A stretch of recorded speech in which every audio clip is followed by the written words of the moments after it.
Hello বন্ধুরা, টলিউডে এবার সরাসরি ঝড়। লীনা গাঙ্গুলির জন্য একটা বড় ধাক্কা। লীনা গঙ্গোপাধ্যায়ের ম্যাজিক মোমেন্টসের সম্পূর্ণ বয়কট করলো আর্টিস্ট ফোরাম। আর্টিস্ট ফোরামের বড় সিদ্ধান্ত, যতদিন না রাহুলের মৃত্যুর সঠিক খবর মিলছে ততদিন ব্যান ম্যাজিক মোমেন্টস প্রোডাকশন। অভিনেতা টেকনিশিয়ানরা কেউ কাজ করবে না লীনা গাঙ্গুলির সাথে। এর প্রভাব পড়েছে সরাসরি চিরসখা এবং কনে দেখা হলো সিরিয়াল। এই দুই চলতি সিরিয়াল এখন বন্ধ হওয়ার মুখে। এই দুই সিরিয়াল শুধু নয়, তার সাথে ভোলে বাবার শুটিংও বন্ধ করা হয়েছে। নতুন কাস্টিং নিয়ে শুরু করেছিল ভোলে বাবার নতুনভাবে, নতুন সিজন 3 নিয়ে, সেটাও বন্ধ করা হয়ে গেছে।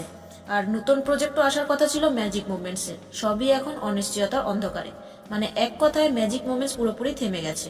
বাবু, এবার বলো তোমরা, এই ব্যানের সিদ্ধান্তটা কি ঠিক আছে? এই বয়কট করা কি ঠিক আছে, নাকি এর ফলে আরো কোনো ক্ষতি হতে পারে?